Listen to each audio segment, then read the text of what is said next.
This podcast is a quest for well-being, a quest for a meaningful life through the exploration of fundamental truth. Enlightening ideas, insights on physical, mental, and spiritual health. The inspiration is love. The aspiration is to awaken new ways of thinking that can lead us to a new way of being well. Welcome to Body, Mind, and Soul Healing Conversations.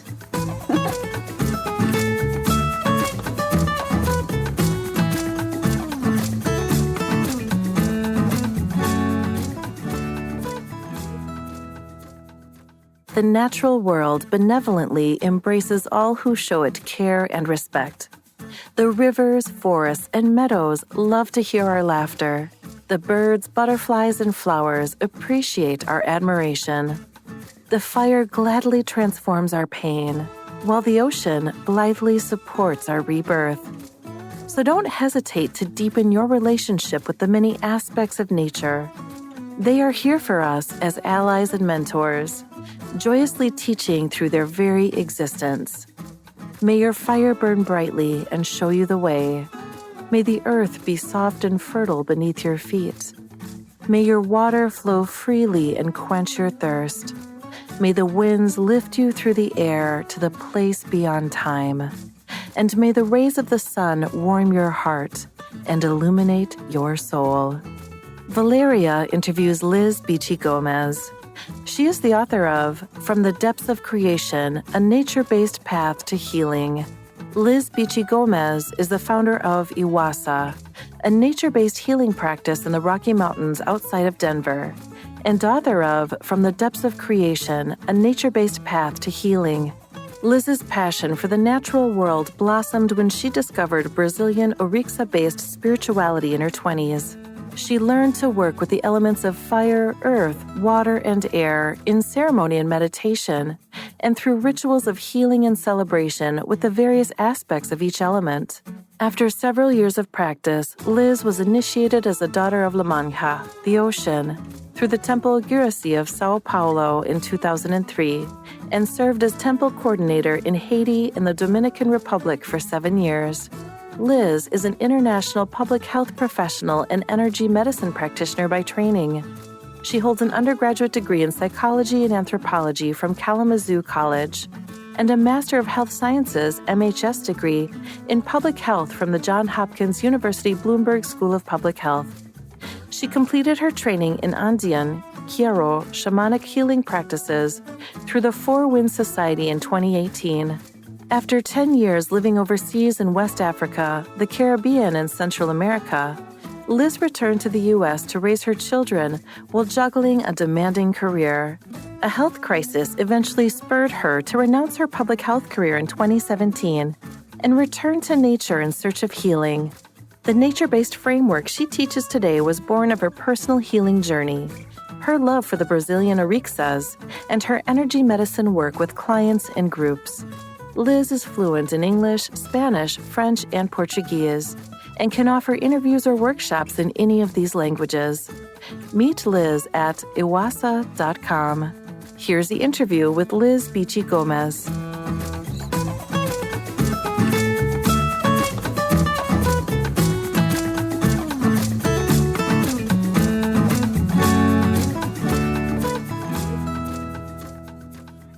In your own words, who is Liz in this very moment?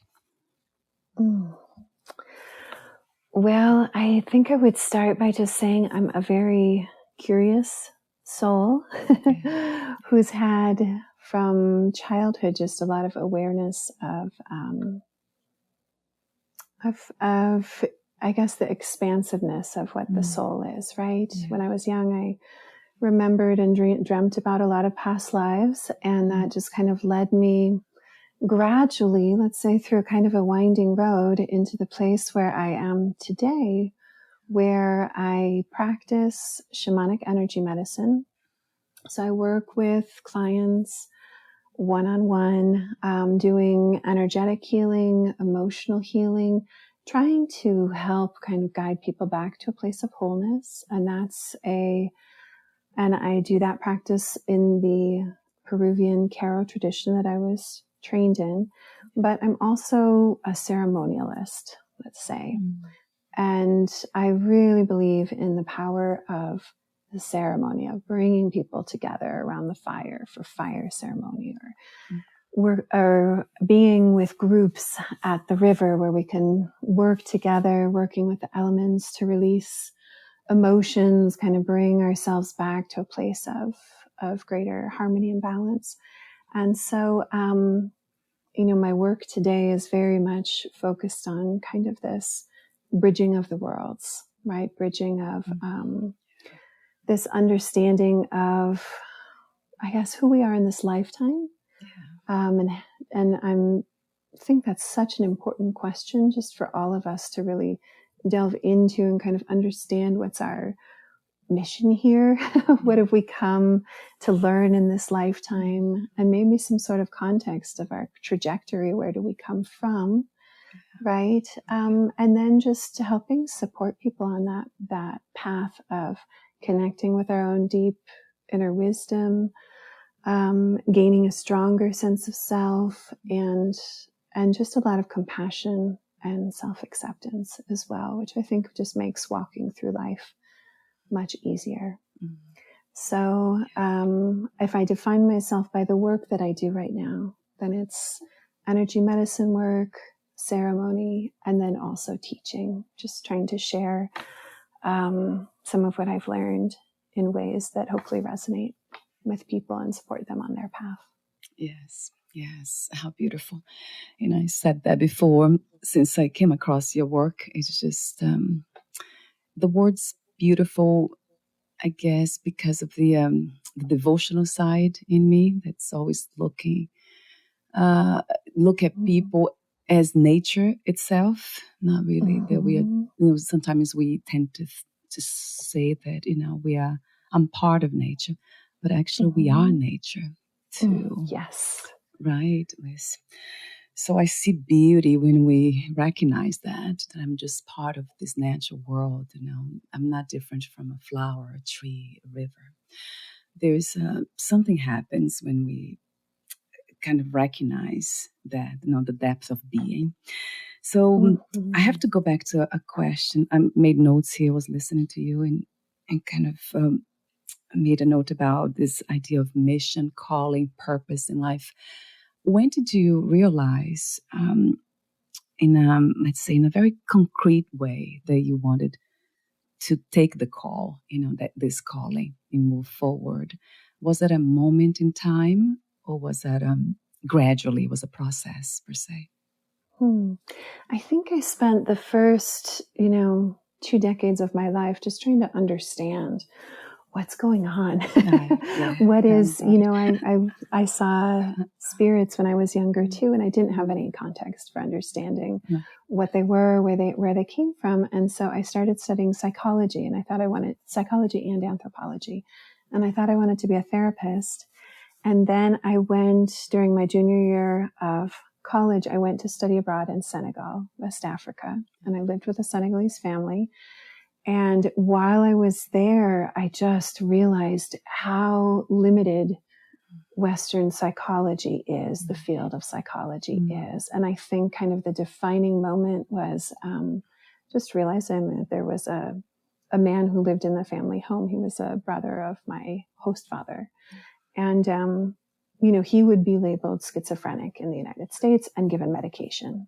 And nobody knew what to do with it, right? Okay. But the whole story behind how he came to the place where he was such a well-known and understood story in the family, right? He had been a successful businessman, and one day someone had cast some sort of hex on him, and, everything shifted for him.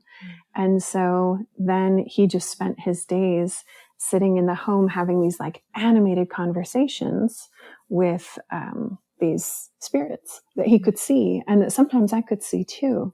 And so it was like I realized just how limited Western psychology was, and it made me want to understand the world like it made me want to understand what else is out there. How else do people explain this human experience? And the idea of just the ancestors being there and the spirit world being so close and accessible to us.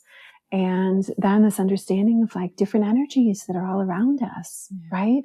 Was just so present. And I would see things, and my host family or my host sister would give me an explanation, which I would never in a million years have come up with on my own. And I just felt like, okay, there's so much more here. Let me just explore and understand. And so while I was there, I went to stay with the family's medicine man.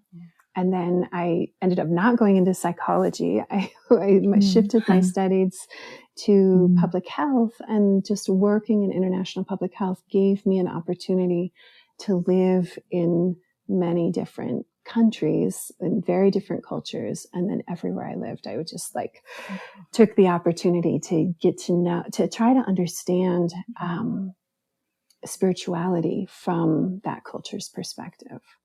And so that kind of naturally then led me into the path and the role that I play now, because it just kind of opened my understanding to a point that I see the world in a very different way now. And I think that it's really important for those of us who live in the Western world today to have access to more tools and more layers of understanding and like broader, just broaden our perspectives to what else is out there and how the world is interconnected through energy and emotion and tradition and the role that ceremony can play in that. Right. And it's so present in so many other cultures around the world. And I think that there's kind of this sense of like loss or something missing, right? That's, I think a lot of people feel, but they don't quite know what it is. And at least I felt like that kind of hole where something was missing, having grown up in this culture, it was filled for me by, by ceremony, by ritual, and by this broader understanding of our place in the web of life. Wow. Yes. I love that. That term, the web of life, interconnectedness. Yes. So with that in mind, a question that I have for you is, would you say that psychological problems, emotional psychological problems, as defined here in the West, it's actually a calling for spiritual evolution? Would that be? Yeah, I'm wondering if you have thought about it. Yes, absolutely. I think that's a very important piece of it, right?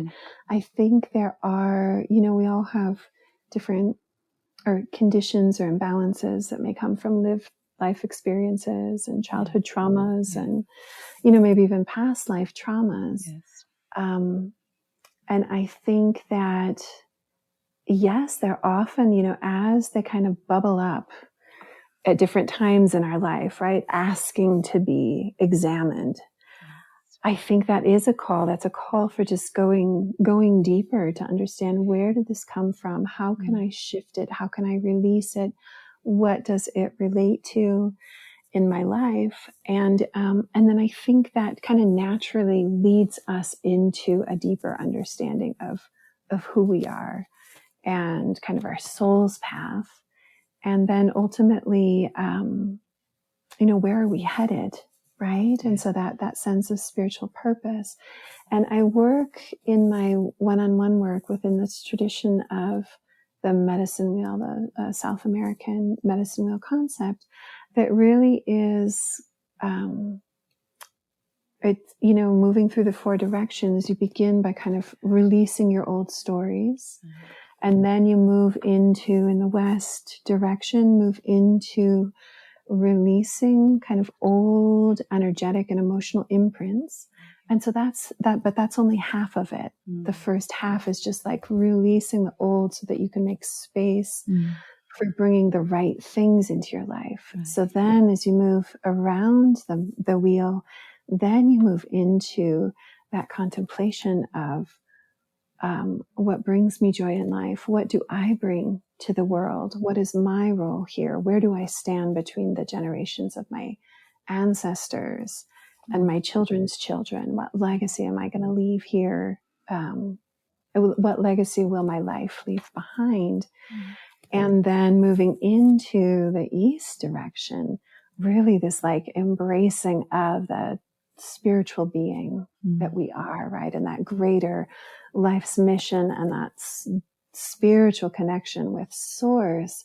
And I love that philosophy because it really, it is equal parts releasing old heavy stuff from the past and bringing in joyful, nourishing, loving, inspiring energy that connects us to spirit and gives us a much, much broader perspective on what's our place here, right? As souls on the earth. Yes. So it's fascinating to see the different systems, processes of going to the same place. So arriving at the same destination, which I don't see as a destination, really. It's a placeless place that we came from. So as returning home. Yes, right. We never left. That's interesting too, right, Liz? We never left home, really. We're always there. It's just that we are conditioned to believe that we are the body mind, and then we live our lives within the realms of limitations, because that's what we are trained. The mind has been trained to do, and then it's not. And then the process seems to be kind of backwards in how we relearning. It's a process of letting go, relearning, healing. And maybe that's why I've become very interested in Advaita Vedanta, as I mentioned, because it starts with a direct statement. You are God. You are complete. You are infinite. And you are one. There's just one. Only God exists. So from there, you start... That's the destination per se. And then you're just now exploring, how come, how am I complete and infinite when I feel lacking, as you said, that it feels like there's something missing, or that I am finite. So I love that for some reason I brought to this path. It just kind of caught my attention, and I stayed there. But I see how fascinating it is, the path to truth, that there are so many.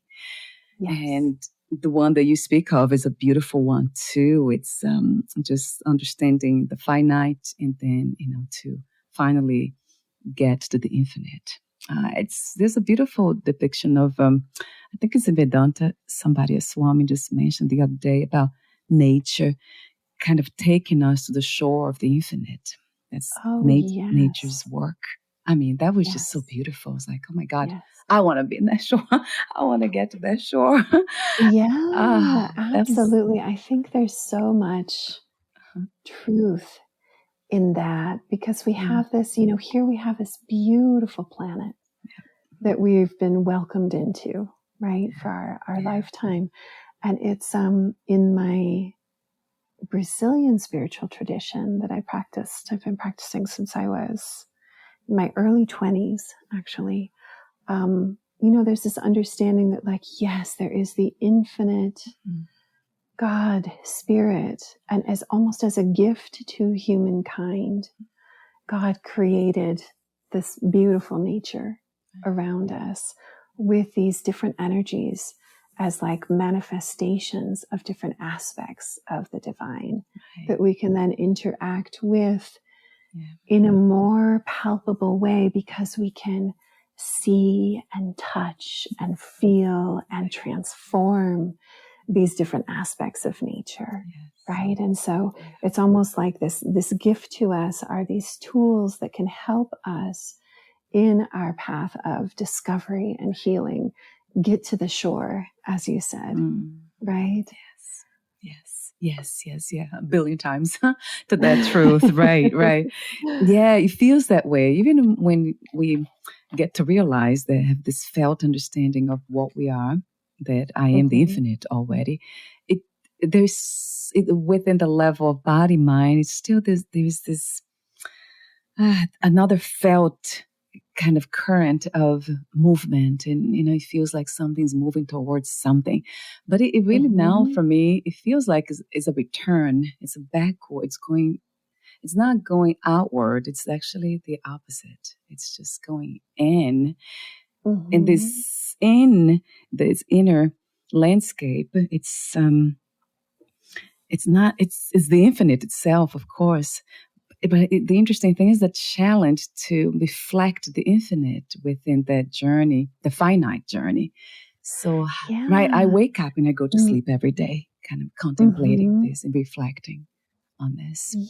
How can I see God everywhere? All the time. Yeah.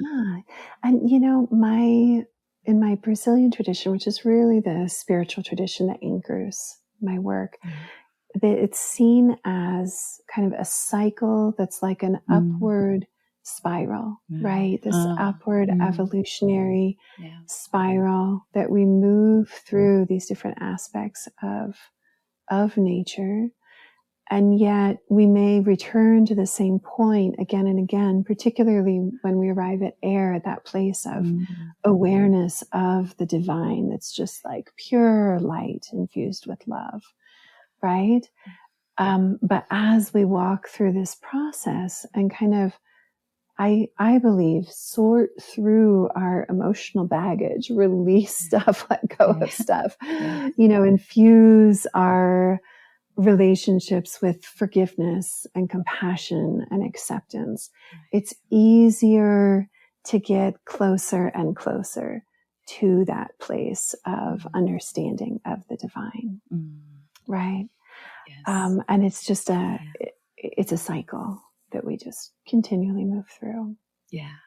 Like you said, rather than a destination. Yes, right. Yeah. Some people, I used to think that way. It was a destination. I wanted to be happy. I want to get to that place of peace. But then I just quickly realized there was just a placeless place that we are, in a way, constantly arriving at and leaving at the same time. It was just this movement, which it feels like a cycle. That's exactly what, from reading your book. So I want to mention the book, From the Depth of Creation, A Nature-Based Path to Healing. This is the title of your book. And so talk to me about that for a moment too, Liz. I'm not so linear as I mentioned before too. What was the main intention of writing your book, or the purpose of writing the book? And also talk to me about the history, the backstory of Iwaza. Yes. So the intention of writing the book was really helping people connect with nature at a much deeper level for personal healing. And I think everyone, already has a sense of how healing it can be to just go out and spend an afternoon in nature, or lay down in a meadow and connect with the earth and just, feel yourself regrounding, or look up at the sky and just watch the clouds go by, and that expansiveness that brings, right? So we all have this, already have this lived experience of like, oh yes, being in nature is, I hope we all have it, right? Being nature is just in nature is just inherently nourishing. It's like there's a softening that happens and a relaxation that happens. It's kind of like we're returning to what we know is our essence, right? But we don't have a lot of tools in our culture for building stronger relationship with nature, connecting with nature at a deeper level, understanding our own inner landscape and how our inner landscape might be reflected in the world around us. And so what I'm sharing through the book really comes from the Brazilian Umbanda tradition that I practiced for many years, was initiated into, and then I was tasked with leading groups and leading ceremony and held weekly ceremony in the places that I lived, and created Umbanda groups there as well. And so that kind of gave me one lens for seeing the healing power of nature.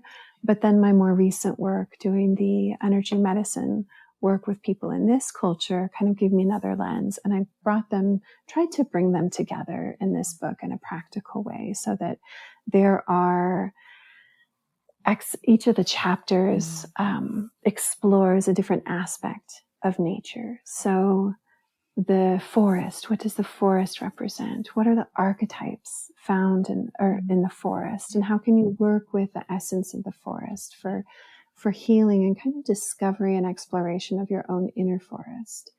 And so the book is written to move through the elements of, through the cycle of life, which moves through fire, then earth, then water, then air, as a continuum. And kind of also explains what does our inner fire, what does fire represent at a personal level?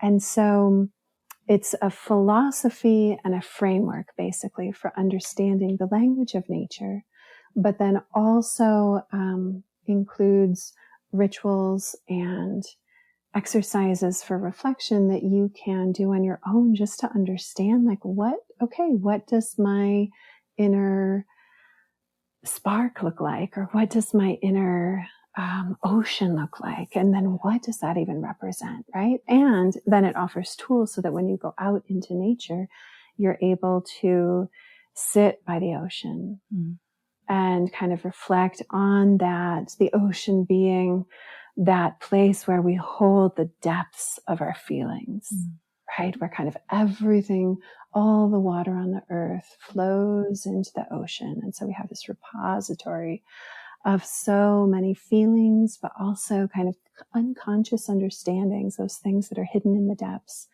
And we can work with that vast inner ocean to kind of churn up old things, shift things, and move into a place where we feel like emotionally maybe we are being reborn, right? And reborn into something new and something more creative and more refreshing.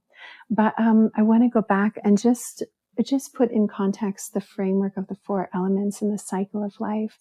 And so we begin in this idea. It's something that can be applied to almost everything that has physical form, but also ideas as they're born and then they move into the world, or a relationship that kind of starts with that initial spark of attraction and then builds into something that then plays out in the world, right? And so this cycle begins with that spark of something, an impulse, right? An impulse or an idea. And then it moves into a flame that provides warmth and light. And then as that flame grows and is sustained, then it can be channeled and focused toward something with meaning and purpose and intent, right? And then as that then moves, as that intention becomes solidified, it's almost like the fire itself begins to find form. And then once that fire has found form, then we move into the element of earth. And so there's a progression through fire, which really represents that passion, creativity, the motivations that drive us. It's this force that kind of propels us through life, right? And that's what's in fire that is a precursor to physical form. And then we move into earth. And again, there's a cycle in earth of first that kind of hard, dry place of the desert in earth where things may be difficult and the lessons may be rough and difficult to learn, right? But then we move into a place of earth where there's more water and the soil is fertile and things can grow and flourish and blossom, right? And we begin to kind of explore and adventure. And then from there, it moves into this place that I mentioned at the very beginning of our conversation. I can't remember if that part was recorded, but the heart of the forest, where there's this, in the depth of the forest, this place of healing and of rebalancing that's kind of embodied in the healing herbs and the healing leaves that are available to us, right? And then from there moves into a place of earth just soaked with water, where we find the mud and the clay, and the mud that has its healing properties, and the clay that can be molded into things that carry our sustenance, right? And so as we move through fire and through earth, each one of those different essences has its own kind of spiritual lessons and spiritual wisdom that we can learn from. And it also has an archetype that we can relate to and kind of look at, okay, how do I resonate with that archetype? How does that feel to me? So for example, I just kind of ended there with that idea of the earth soaked in water, the mud or the clay. And the archetype associated with that energy is the archetype of the goddess of the hearth, right? Who knows how to receive people and care for people and make them feel welcomed and nourish them. And so it's an interesting point of reflection of, okay, what's my relationship with that nurturing, nourishing part of myself and my capacity to feel empathy and compassion for others, and how comfortable am I in that space of kind of caring for others, right? And then just to continue the cycle, then we move from earth into the cycle of water, and there begins with the rain that kind of falls from the sky and softens the earth, like bringing that quality of forgiveness, right? Just softening. And from there, that washes over the earth and becomes the river, and the rivers flow into the ocean.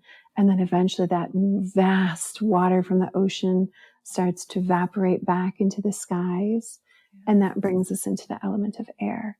But the element of water is really about our emotional world. Like, what is happening? Are we letting our emotions flow freely? Are we paying attention to our emotions, or are we pushing them away and stifling them? So when we're working with the element of water, it's about really helping open and flow so that things don't get stuck and hidden within us, right? Yes. And the element of earth is just about our physical world, our physical body, the world that's reflected around us in our home, our work, etc. And then as we move through earth into the softening with water, and then we come into air being about our understanding of self, our relationship with time, our relationship to the infinite, that place beyond time, and then our relationship to that just beautiful light that penetrates all that is, right? And so the cycle of air then moves us from the wind to time, to the place beyond time, just to the blue skies with the sun and its warmth and illumination. And so within this philosophy and this kind of cycle of life, there's so much to explore and unpack in terms of each different aspect, and seeing how that aspect of self shows up in our life or shows up inside of ourselves. But ultimately, the goal is to kind of find a place of harmony between all four of those elements. And I think it's really helpful, or it's really useful, to understand ourselves in terms of those four elements also. It's like we are, instead of just being mind, body, and spirit, as so many traditions kind of refer to, I do find it really useful that there's this we are fire, which is our spirit, but also our motivation, our passion, that movement that pushes things forward. Then we are our body in earth, but we're also our emotional body and our emotional world in water, which is so important and often ignored, but yet is so key to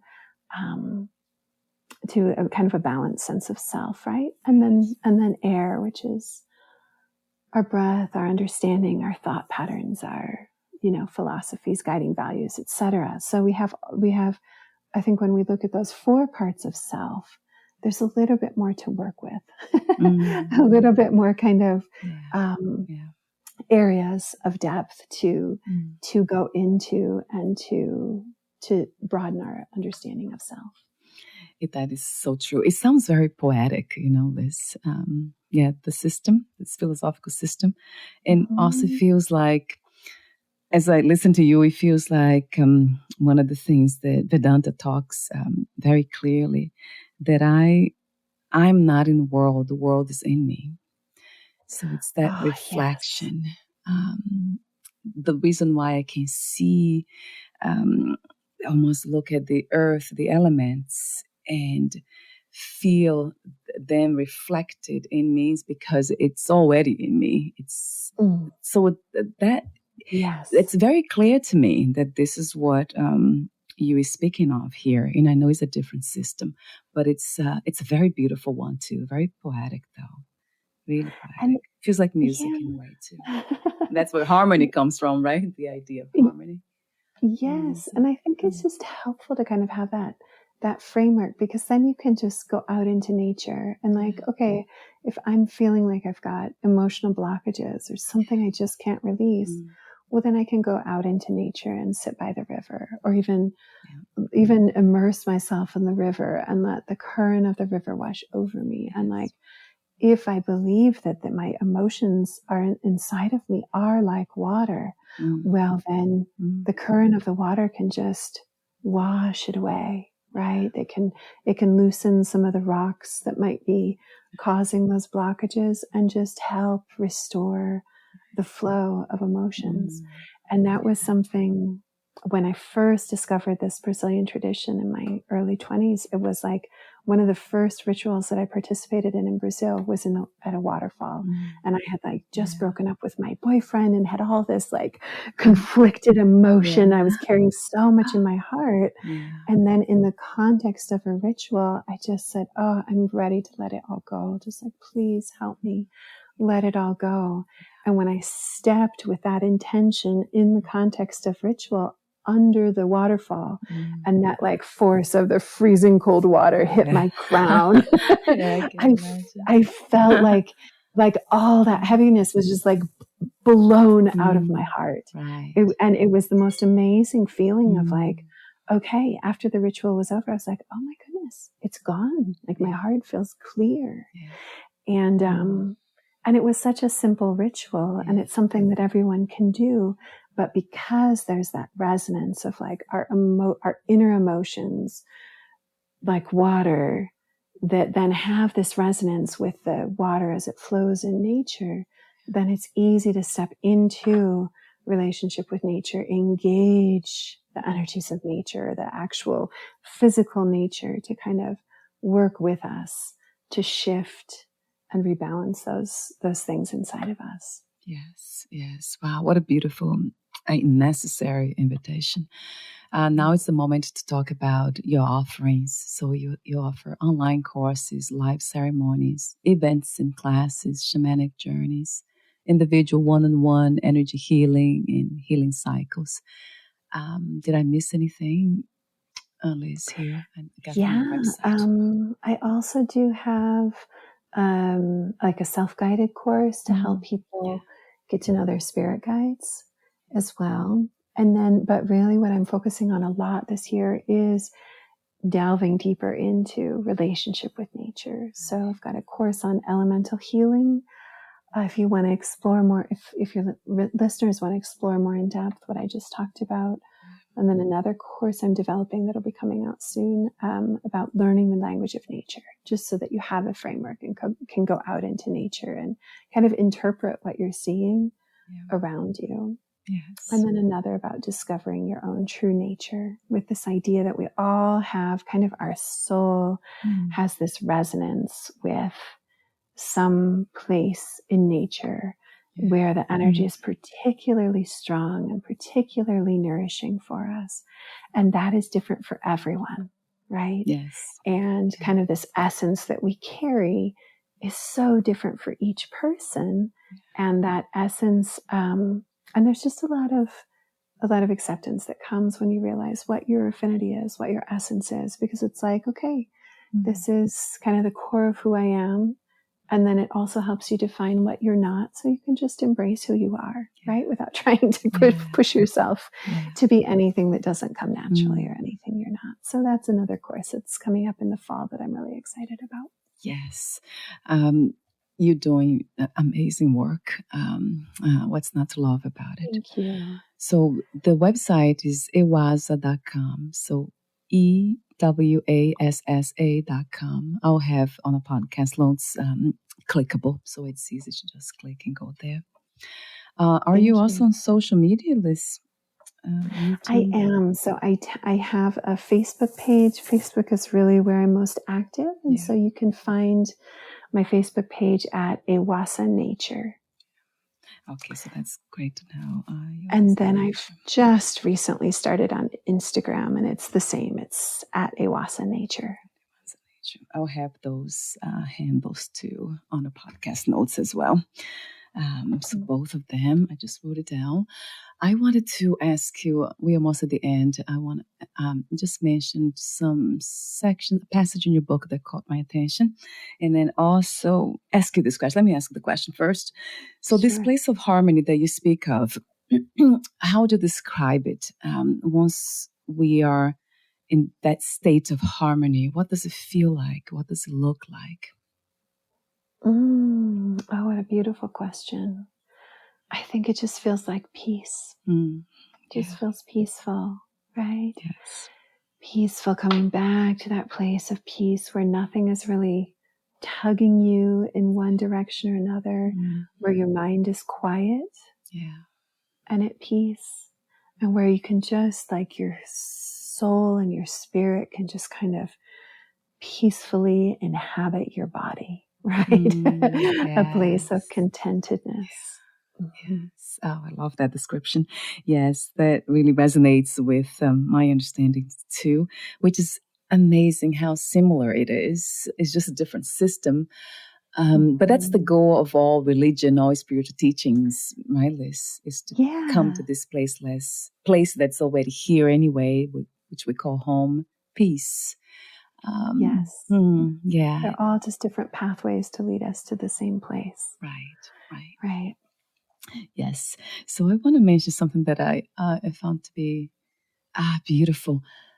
I don't have the whole phrase here, but this, I think, was in the end of your book. You say, the natural world benevolently embraces all who show it care and respect. The rivers, forests, and meadows love to hear our laughter. You said more than that.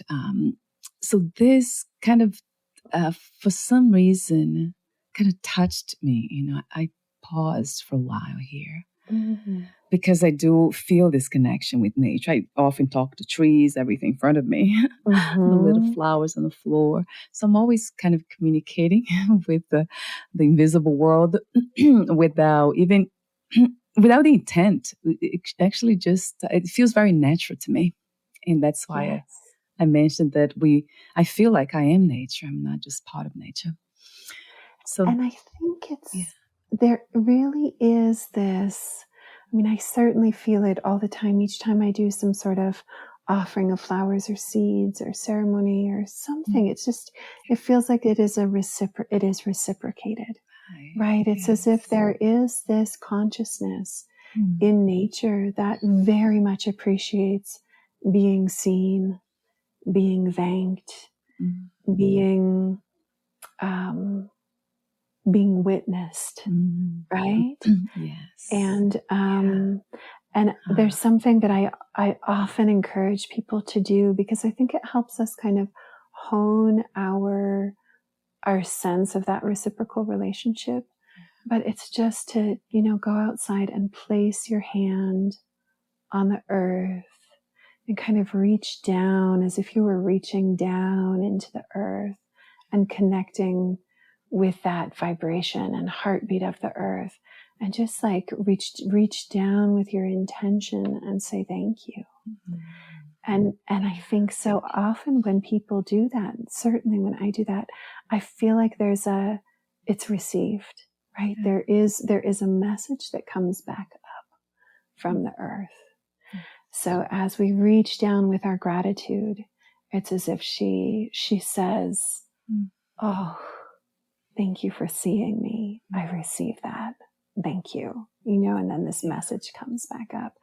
And so we have the capacity to expand our reciprocal relationship with nature in so many ways. Yes. Yes. And I know you're speaking of, in a sense of almost like a ritual ceremony, and but there is other ways we can do that too, in a sense of respect for nature, as you mentioned, care and respect of not cutting the trees. I mean, it has been just so devastating, right? I don't watch TV or anything. I don't even read the news, but I'm aware of what's happening out there. Although it's happening here, really. So it's sad to kind of see that disconnection, right, Liz, of consciousness itself, now recognizing itself. That is fascinating to the intellect, kind of even to think about that. How is it possible for everything be conscious, be consciousness, be God, and yet forget its own nature? And there I think you've just hit upon the most important thing that we can do, right? In healing this relationship is just remember. Yes. Right? Yes. Just remember. And even if all we do are just little thank yous or just recognition, it's just the act of like pulling garbage out of the river. Yeah. Or cleaning up garbage by the side of the road. It's an act of love that kind of speaks that, okay, we are remembering our connection and reviving it with care. Right? Yeah, wow. I just got emotional for some reason. Yes, yeah. It's beautiful the way you said remembering, as if it is a memory. It's almost like as we are living in the past. There's something about when I come across unnecessary suffering that I don't know why it resonates as the past. Okay, it's not real. It's not fully real. It can't be. It's not fully present because the only thing I can recognize as real, it's love itself, it's freedom itself, it's peace itself. So it's such an interesting dance, really. I don't even call it a paradox anymore. I call it this dance of perception. Knowing, not knowing, and then it's just incredible. And then emotions, as you spoke about the ocean too. It's almost like a responding. Emotions, a response to what doesn't feel it's flowing with life itself. It's not supportive of this experience called life. So thank you for mentioning that. There's the practical, just not, some people, my husband sometimes he stopped. He used to throw trash, garbage, small things out of the window of the car. Oh my God, that would get me so upset. Get me so upset. I almost would ask him to stop, like in the middle of the highway, to pick it up. But thank God he stopped. But you see, that's one of the things that I notice when come emotionally these days. And I've been touched by trauma and all that from childhood and all that. But I feel like it's really today I woke up reflecting about that, the unfairness, the injustice. That's what really gets the emotions in me, like flowing and not in a nice way. I can't believe this. I don't know. How do you, this is the ending question per se, but we still have a little bit of time. How do you feel about this, when we get emotionally kind of triggered with injustice? What do you do, Liz? What do you suggest? Oh my goodness. Well, I think our emotions are so important, right? They're clues to important things. I think they're kind of like the language of energy, right? That we can feel and then we can begin to interpret. And I think there's this delicate line to walk as we walk through life, right? Coming from a place of caring action. What can we do if there is injustice? Is there something tangible that we can do about it? What can we do? And taking those tangible physical steps, because we are the eyes and the ears and the hands of the earth, right? We have a lot of power in our bodies to, and in the roles that we play, we do often have power to change things for the better. But then sometimes we don't. Sometimes we simply don't. Sometimes there's nothing we can do to change a situation. But I very much believe in the power of, because I work with so much at an energetic level, right? I mean, the power of prayer is real, and of sending compassion and sending light, and encircling a situation with just love and care and compassion. And so that is what I do anytime I feel myself getting worked up about something, or even just getting, as a mother, things come up with my kids, and it brings up fear, and I get anxious. And when I start feeling that happening, I just send them love. I surround them in light. I send a bubble of light ahead. And it often just makes me feel like, okay, like we do have some degree of power, right? And that at least can help a little bit in some way or another. So that's what I recommend, because we just have to release then those things that we really can't change. We do the best we can, and then we release it, and it is part of the flow of nature also. And and maybe I'll just give one story that I've been thinking of, because I have these chipmunks and ground squirrels on my property that I just love, and they're like friends, right? But I also love the hawks. And yesterday, in the afternoon, I was driving out of my driveway, and there was this beautiful red-tailed hawk with this most adorable little roly-poly ground squirrel in his talons. And it was just a reminder of like that life, the cycles of life, right? I love those little ground squirrels. I'm sorry that little ground squirrel had to meet his end yesterday. And yet I'm also glad that the hawk found food. And it's just, I try to, when I see that, I think it's just kind of a reminder of how we can hold some of the really painful things happening in the human world. I hope I'm not sure if I'm explaining it very well, but the idea of just like, well, there are these cycles, there are those terrible things that happen as well. And we've kind of got to make space for that, just the way that nature does too. Right. Wow. That was deeply insightful. That was, that's it. I love what you said. The story, just the visualization. Yes. In nature, right, the animals, they need to eat, and then there's death, and then rebirth, death, rebirth. Yes, continuation of energy of life. And then, I thought about was, I think somebody just mentioned that one of the teachers in Vedanta about Hitler, and how the reason why he did what he did was because he thought he had the power. So to do something about perhaps injustice, even something that he felt it was unjust. And we need to be very careful around there. That's why you said that we have very little control. So it's so much better to surrender, really, because our divine intelligence is already doing the work. It knows what it needs to get. It knows. So it's almost like this trust. I want to say trust, but I think it's surrender, really, the word. when we can't do, just forcing things to happen, or trying to make peace. I see some peacemakers actually getting angry. That doesn't make any sense. That they are fighting for peace. It doesn't resonate.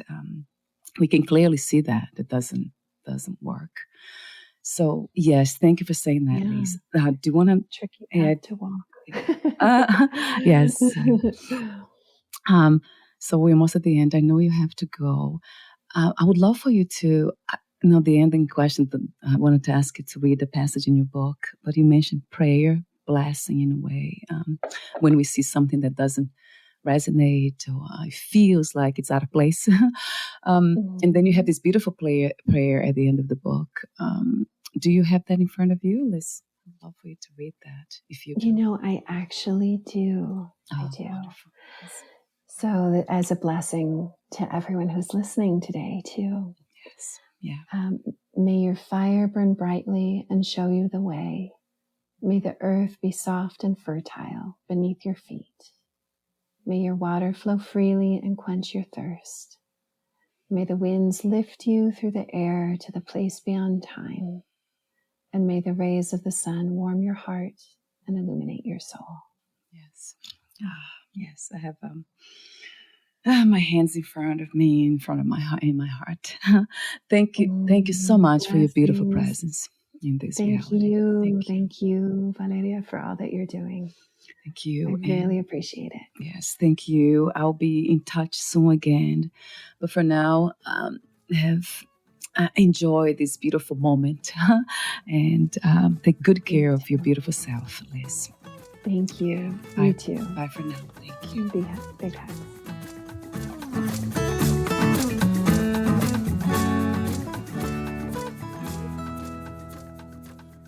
Thank you for listening. To learn more about Liz Beachy Gómez and her work, please visit iwasa.com.